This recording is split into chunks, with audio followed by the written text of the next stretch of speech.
వీడిని పెళ్లి చేసుకోవడానికి తపస్సా, పీక పిసికేసి నిన్ను చంపేస్తాను, నేను చచ్చిపోతాను, వాడు అల్లుడేమిటి అని. అమ్మా నీకు తెలియదమ్మా, ఆయన మహానుభావుడమ్మా, నా మాట వినమ్మా అంటుంది పార్వతీదేవి. మీ నాన్న సంగతి చెప్తాను, అసలు ఆయన అనాలి బియ్యం అంటాడు, విస్తరాకులు అంటాడు, అల్లుడు ఎవరో చూడలేదు ఇప్పటికైనా. ఆయన దగ్గరికి వెళ్ళి హిమవంతుడిని పట్టుకుంటే అసలు సంగతి ఏమిటో అడుగుతానుండి, వచ్చిన వాళ్ళు సప్తర్షులు అరుంధతి కదా, మనకి పెళ్లి మాటలకు వచ్చిందని వాళ్ళని పిలిచాడు.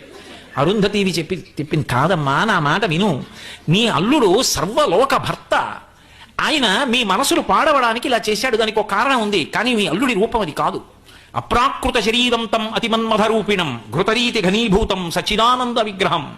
మహానుభావుడమ్మా, కోటి సూర్య ప్రతేకాశం సర్వావయవ సౌందరం విచిత్రవసనం చాధ నానాభూషణ భూషితం. ఇప్పుడు చూడండి మీ అల్లుండని చూపించాడు. నారదుడు సప్తర్షులు, కోటి సూర్య ప్రతీకాశం, కోటి సూర్యులు వెలిగిపోతుంటే ఎలా ఉన్నారో అటువంటి రూపంతో ఉన్నాడు. సర్వావయవ సుందరం, ఇలా చేతి గోటి వంక చూస్తే ఇంకా కళ్ళు తిప్పుకోలేరు, అంతటి సౌందర్య రాశి. ఆపాదమస్తకం.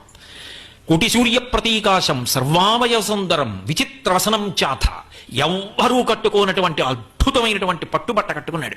విచిత్రవసనం చాథ నానాభూషణ భూషితం, అద్భుతమైనటువంటి భూషణములన్నీ ధరించి కిరీటం పెట్టుకుని మిసమిసలాడిపోతున్నాడు. కన్ను తిప్పుకోలేకపోయింది మేనకాదేవి. అబ్బా ఏమి సౌందర్యం! సమస్త గణములు అలా నిలబడిపోయి శంభో శంకర